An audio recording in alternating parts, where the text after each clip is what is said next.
wondered if just everything around you is just an illusion? Let's dive into the mind-bending concept of reality and uncover the truths hidden behind the veil of perception. Let's go.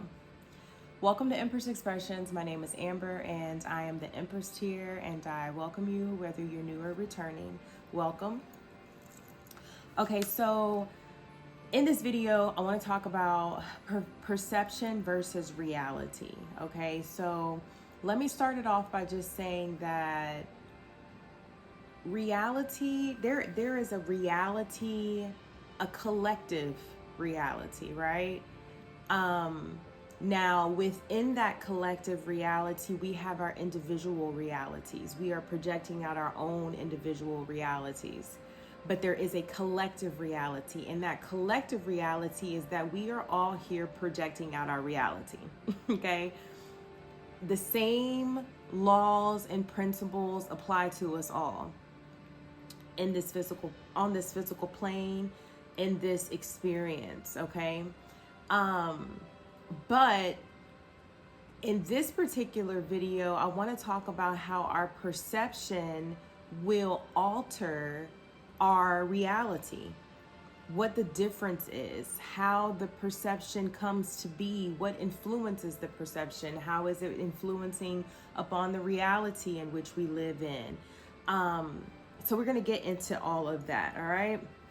So the first thing I have here is sensory deception. So our senses can mislead us, creating an incomplete, a distorted view of the world, making it difficult to distinguish between appearance and reality. The example that I have here, so you know how when you're driving and it's a hot summer day and you look further down the road and you see like waves, like it looks like there's water on the road. That is an illusion, and that illusion is heat, right? It appears that there could be water on the road the further you get closer, but the closer you get to what looked like to be water, there's no water there, because the illusion is that is heat, right? Those are heat waves that you're seeing that look like water. So that is one way to just kind of understand what sensory deception is, right? So as humans, being spiritual, we're spiritual beings having a human experience, right?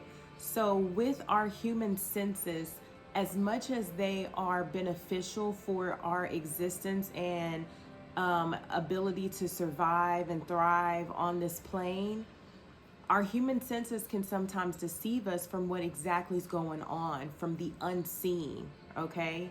And so I just want to make sure that you know that, and you understand that there is a true balancing act between being a spiritual being and having this human experience, and not getting so caught up in the human experience. You are a creator. I remember one time my coach told me, he's like, you are a creator, Amber, and you are living in your creation. And that's not an easy thing to navigate, right? It doesn't feel like it is an easy thing to navigate.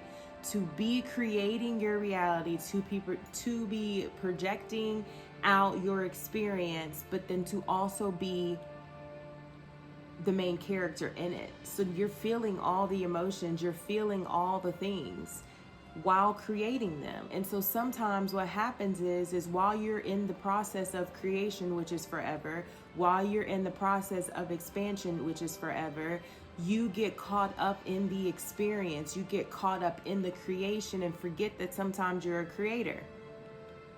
So pulling that back to sensory deception, is that's what the sensory deception is. We get caught up in what we're seeing in front of us. And this has happened to me over and over and over and over again, okay? I don't speak on this because I haven't experienced it, and I know that it will continuously happen. But the thing is that when you become aware of it and you become mindful of it, you are able to pinpoint it sooner and be like, okay, I'm tripping right here, right? Or I'm looking at this and I'm too attached to this situation, or I really need to take a step back and really, tap back into my higher self and receive what I need to receive so that I can have reins over this situation again and not just be the player anymore, right? Be the player, but also acknowledge and step into my power as a creator. So that is the idea around sensory deception, okay? Number 2, influence of beliefs. Our personal beliefs and culture background shape our perception, often causing us to interpret reality in a way that aligns with our perceptions rather than objective facts. So how you're raised, it absolutely affects you. It absolutely influences your beliefs. If you're raised in a demographic area or in a family or around people or an environment that lack money, and they lack money because they got a lack mentality. So you may grow up, say you grew up in poverty, or you grew up in an area or in a family that didn't have a whole lot. 9 times out of 10, you heard people say certain things over and over and over again. Money don't grow on trees. You got to work hard to make money. I don't have enough. I'm broke. I can't afford it. Like, 9 times out of 10, you've experienced that. Okay? That right there goes to show you that those beliefs were influenced by something else. So those people, that environment in which a person may have grown up in, or things that they may have experienced, that particular situation, environment, family, person continues to navigate and operate in that reality of lack because the beliefs that they have been influenced. The beliefs around money. You want to talk about race or color. The fact that if you are Black, there may be some beliefs around different things you may experience in life because you're Black.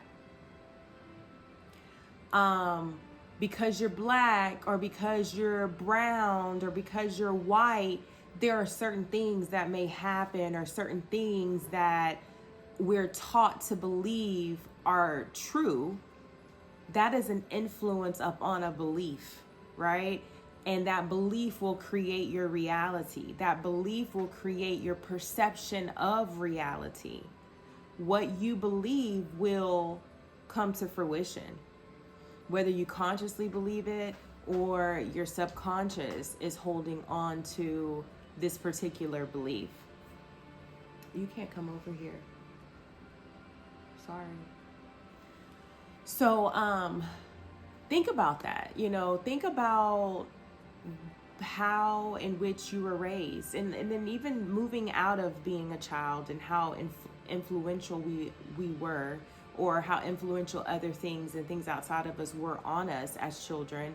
Think about moving into your young adulthood, or now you're an adult, or maybe you are a senior, right? There are still beliefs there that have been influenced, right? There are still beliefs there that have been influenced. So just recognizing that when your beliefs have been influenced, it's going to affect your perception, which is then going to affect your individual reality. Okay?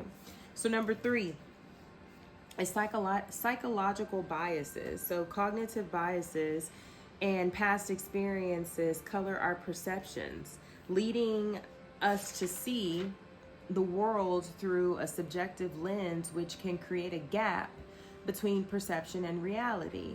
So kind of even bringing back in point number 2 that I mentioned, the influence on beliefs and of beliefs.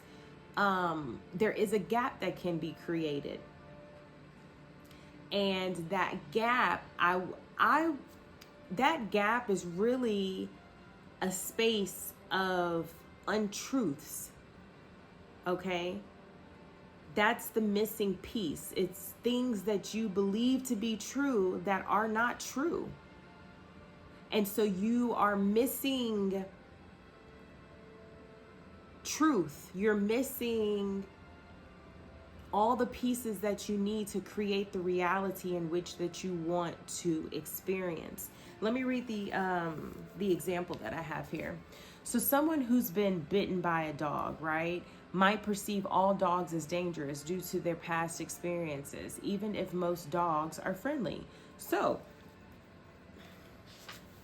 the bias, right?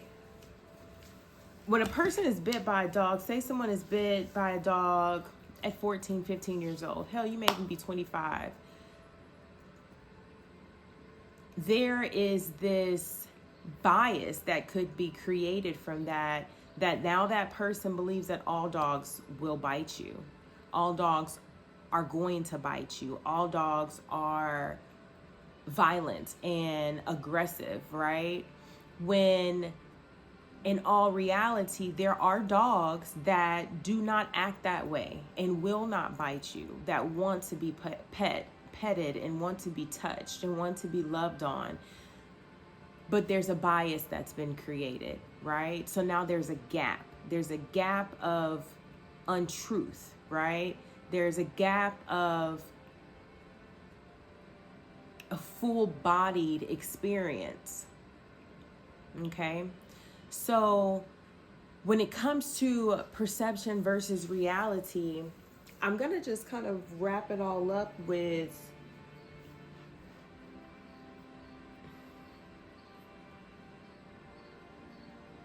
what you perceive will affect your reality. What's actually going on can be different than what it is that you're perceiving, right? That's like driving down the road and thinking that there's water up ahead, and you get up ahead and there's still no water, but it still looks like there's water. So your perceptions can really distort reality. And so I'll leave you with this. This physical existence in which we are experiencing right now is not actually a physical place. It is something that we are projecting outside of ourselves as God and goddesses. We are projecting it outside of ourselves as our soul's projection, as our soul's picture, right? There's a certain experience that we came to have, and that is what we're experiencing. So be mindful of what you are perceiving to be true. Seek truth, seek knowledge, okay? And when you find knowledge, vet that against the truth. Vet that against the actual truth. If you need support and understanding and tapping into truth, feel free to reach out to me. I'm here to definitely support you. But even with the Living Soul Initiator being our governing month right now, right? The month of July, this is the 7th month of the year. This is the number 7 archetype within the numerology guidance system, the Living Soul. This month is going to support you in seeking knowledge. Ask the questions. If you don't get the answers, go ask the questions somewhere else. Okay? Don't let anything or what you perceive to be a block or perceive to be a holdback or perceive to be a no or whatever, don't let that hold you back from getting the truth. Okay, so use the energy this month to help you move forward and truly understanding the truth, understanding what this reality is, what this collective reality is, and that you can absolutely have the life that you want to have, but you have to check your perception. You have to check your perception at the door, okay? So that is what I have for you. If you want to know if you have the number 7 in your Living Soul numerology profile report, that link is down below. Low time investment fee of $65, one-time investment fee as well. And you'll get that report sent directly to your email. So when you fill out the form online, just make sure you put an email that you have access to. That will show up in 10 to 15 minutes. Be very mindful when you are inputting your birthday. Make sure that you just put numbers. You don't want to put any hyphens or slashes or periods or anything like that. Just put the numbers of your birthday, 2-digit month, 2-digit day, and 4-digit year. I say that because I just want to make sure that you get your report in a timely manner, and just making sure everything runs good on the back end. So yeah, tap into that report. Get that if you want to know if you have the number 7 in your chart. Yeah, that's really what I have for you. Really take time out to see what your perception is on things, okay? See what your perception is on things. And does your perception serve you? Is your perception in alignment with what it is that you say that you want? Or does your perception make what you say you want just something out there that you're never going to get, right? Let's check this. Let's vet this. Let's see what's missing here, what truths are missing here. So that's what I have for you. I send you peace, I send you light, and I send you love. And until next time, bye.